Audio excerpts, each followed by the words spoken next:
secret. Anyone who wants to be their authentic self is out of there. That's right, they get rejected. You have to craft a facade, and everyone has to craft a facade in order to hold it in place. And so as soon as one person starts to break from that by being authentic in any way, the whole system gets jarred, and this is kind of what's going to be the energy this year, right? So as we look at what happens with Big Pharma, as we look at what happens with the government, as we look at what's happening with the military, there are people within that structure that are starting to crack and starting to be their authentic selves, and the whole structure then goes up in uproar immediately. Your family is going through that now. Yeah. Well, we are in the age of Aquarius. Well, that's good, because people won't live in a society of illusions and false values, and people start getting more real, and then we can become more unified when we don't live in an illusion and live with the bullshit concepts that they pass around, and we can become more unified as a group of people, and we can develop and evolve into more, maybe the 50. Yeah. I think it's in Maryland where fundamentalist Catholics moved to because society has passed over their belief system. It's outdated now. So the women aren't allowed to have birth control. They're still doing the Mass in Latin and all this stuff.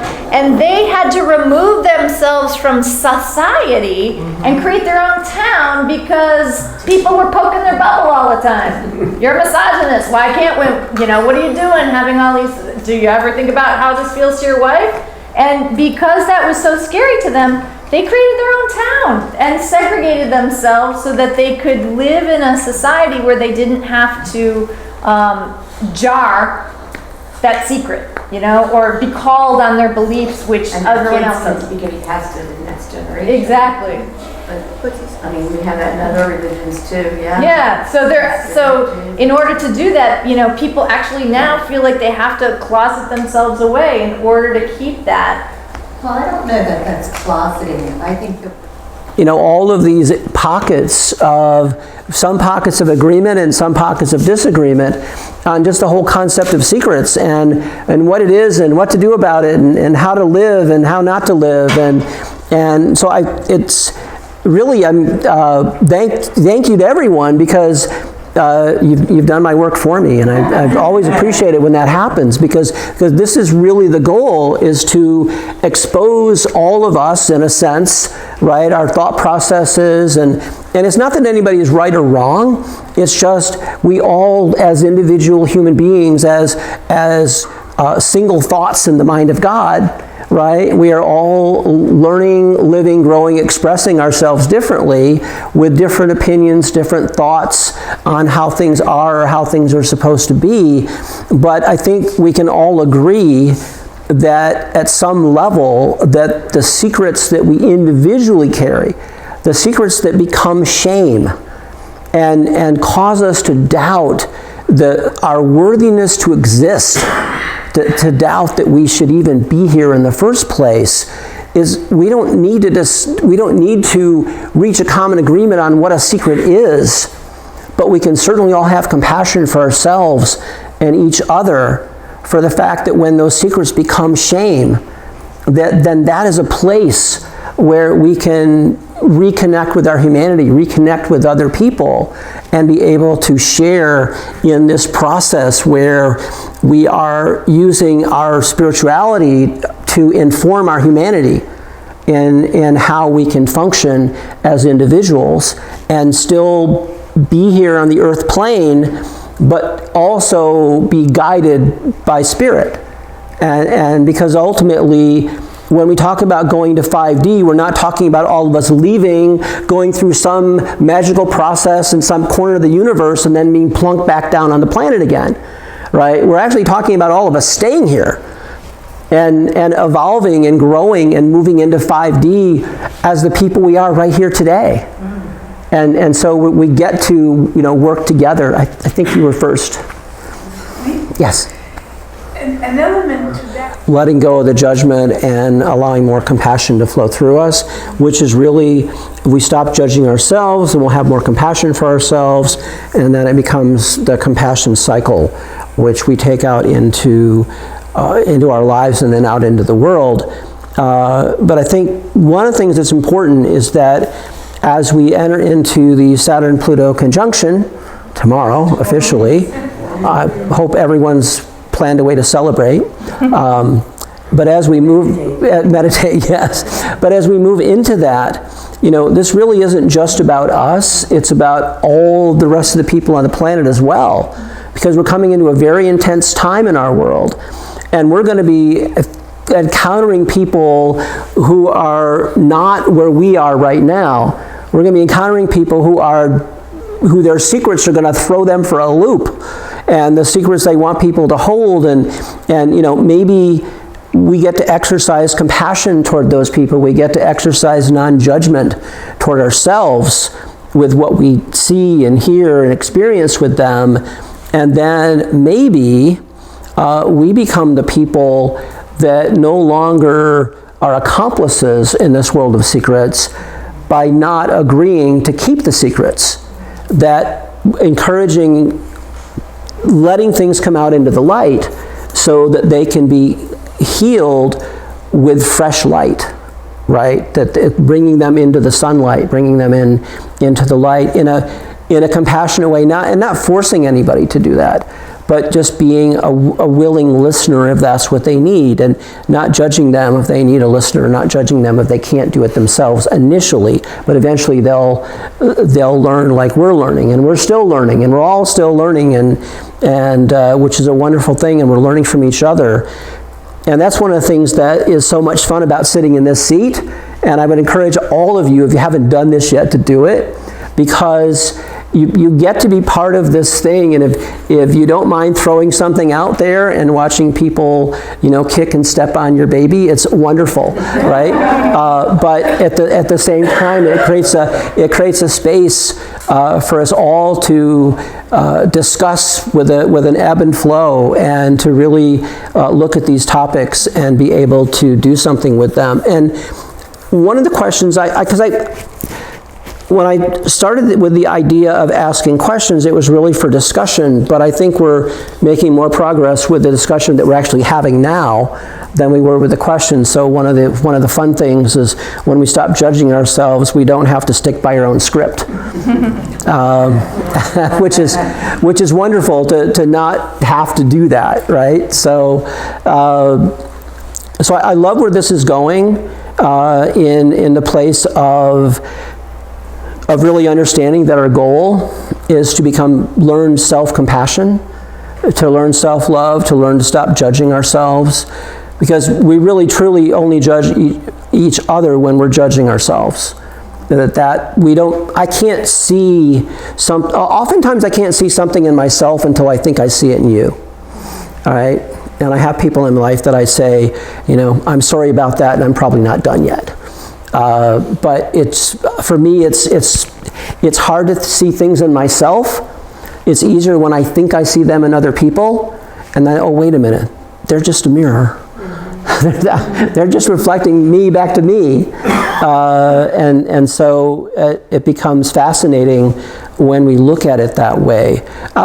And since we're talking about secrets, and since we're talking about moving into 5D, there are so many things that are going to come to light this year and over the next few years, things that don't work in our world. What came to mind was shadow self for one, but then I thought of the royal family. So it's almost like whack-a-mole. All this stuff is sort of, and I thought, as we were talking about that, the shadow self and of compassion, like look at the situation that, let's say, Harry and Megan are in, and it's like, get back in the folder. And then becoming actually the hero in my own life, and taking control and healing. My healing journey lasted over 6 years, and I'm not done yet. I'm still going. But I want to share with you, I wrote this prayer toward the end of the book, and it says, "Today I declare my innocence from any charges that have been ever brought against me by me. I declare my innocence and the innocence of all. I further assert that my ego, the part of me that would judge me and others, has no legal standing in the court of truth. And so this is, that prayer has been what has really carried me in terms of, moving forward in my life, not allowing things to catch me. And I was the person who couldn't speak up. I was the person who, in a 34-year marriage, every time I looked at my ex-wife, my wife then, I saw my father. And I immediately went to fear that I had to be silent, that I couldn't speak up about the simplest things. Isn't it funny you chose her? Yes, right? And so my healing journey has been about learning to speak my truth. And when I did that, and the reason I'm doing this workshop, and the reason I help people learn to speak their truth, is because I had to go through the process myself. And I had the thought the other day that I do this workshop, I do this work on speaking our truth, primarily for me, to keep me in the work. Always. To keep me in the space of every day facing situations where I'm tempted to hide, and hide my thoughts, my feelings, my opinions, my needs, my whatever. And I can't, and as long as I'm in this work, I can't do that. I have to be true to myself. So yes, I believe other people are going to benefit tremendously from the things I've put together, but I'm really doing this for me. And I'm, at least I know that, right? But I do think that there are a lot of people in the world who can't speak up. They can't speak their truth because they're so afraid. They're afraid of being abandoned, criticized, rejected, whatever it is. They're so afraid. And I want to share something with you, because what I've discovered is that when you learn how to speak your truth, your self-confidence just soars. Because you don't need anybody else to validate you anymore. You don't need anybody's approval. And if you say something and they don't like it, okay, fine. Yeah, basically, right? Yes. and what and what that's done. So when you're older, you get to say things like Don't speak those words. And so what that's done for me is the self-confidence has allowed me to place a foot on the first rung of what I call the ladder of possibility. Once we go on to the ladder of possibility, then the next step on that ladder is that when we're confident in ourselves, we have freedom. Because now we don't need anybody or anything. And so from this place of freedom, we are actually in a position to be able to choose. We can actually choose our life. We can actually choose what we're going to do and how we're going to do it, and the kind of life we're going to have. And from that place of choice, we are then able to talk about this concept of possibility. See, people say, especially in like transformational training, they'll say things like, what's possible? Okay? So I invite you to go to the inner city, find a 10-year-old boy in the ghetto, and talk to him about his possibilities. Okay? Because the only possibility he sees is how he's going to make it home from school and not get killed in a drive-by. Or how he's going to get away from the drug dealers and the prostitutes and everything else that's around him. Because if you don't have choice, possibility is a meaningless concept to you. And so that's why I'm doing this work, because I can help people move from this place of being afraid of their own shadow to moving into self-confidence, to moving into freedom, moving into choice, and actually being able to experience possibility.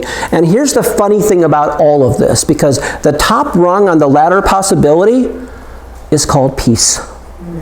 And basically, you'll take everything you've accumulated on the ladder of possibility and trade it for the one thing and the only thing you've ever always wanted, which is peace. But there's just a process of how we get there. And some of us are really good and really sharp, and we got this thing figured out, and we go from, like, we just jump to peace. And there's people that can, I know there's people that can do that. I wasn't one of those people. But if you can do it, great. Or if you can skip a few steps, great. But ultimately, that's where we all want to get to. We want to get to peace. Because once we achieve peace, none of the rest of this stuff really matters. And we can be compassionate with people. We can be compassionate with ourselves. We understand the concept of love and self-love and loving other people. So that, I believe, is really where we want to get to. And the work I'm doing related to the book and to the workshop is simply facilitating for people who are not in that place to be able to achieve being able to speak their truth and then begin to move up the ladder of possibility. And so that's really, for me, what this is about. It's also funny because we get into this area of stories. We talk about the stories that we create, right? And so I actually have a program I'm developing now called Change Your Stories, Change Your Life, in which I teach people how to catch themselves in the act of making up negative stories. And it's really fascinating how quickly we do it and how unaware of it we are and how we do it literally tens of thousands of times a day, that our subconscious can't even keep up with it. So, and most of us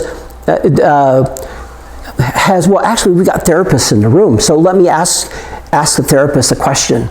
Have you ever received a phone call from someone who said, I really need to see you right away because my life is so damn good, I just don't know what to do about it? That's me. Right? So, because we don't do that, right? And so whenever something is good, we tend to say, yeah, you know, I just had this thing. But if something is bad and we're making up a story about it, it's like we put every ounce of energy we have into it. And we load it with all that is in us, and then we wonder why we have all of these limiting beliefs that we're constantly feeding with these negative stories that are so easy for us to make up. So that's the other piece of this, and that'll come online sometime later this year. It's probably more of a corporate offering than a personal offering, but I'll probably do it for individuals as well. So, I have a question. yes. Because when you're talking about peace and you want to get to peace, is that also an element sometimes that people use because they don't want to allow them to keep that secret because they want peace and not create a situation so that form of, that they think is peace, it's not peace, but you know, they don't want to rock the boat. Like denial? I don't know. I love peace. So Lynn, how do you describe peace? What is peace? Because it's a general term that maybe it has to function in life, and what is peace? So peace is literally not having thoughts that are floating through your head that are filled with judgment. So like Natalie was talking about earlier, was working on really just stopping judging ourselves. Because once we stop judging ourselves, what is there left to do? I mean, what? So I right? found in my life, I think, in everything that I do, almost, I find that a lot. I find journaling just gets things out that I don't really need to say to another person, right? But I do need to say it to myself. But then I also find that the things I share with other people, I'm really the one that needs to hear them the most. So, it works that way too. And I think because we're all connected, ultimately we're all one, that we are constantly in a space of sharing in some way. Even if we don't think we're sharing, we are. And so I think it does serve us. And groups like this, and I know Laura's talked about this in the past, that groups like this, as we enter into this next 4 years of the Saturn-Pluto conjunction, we're all going to need each other, because ultimately we're going to think we're going crazy if we don't have this group of people to connect in with, because there's going to be some challenging times. And so Call me anytime you want to call everybody, and we have a powwow here. And then we could party, and as a matter of fact, will you finish? you're on a roll, go for it. I just was thinking about getting together and powwow and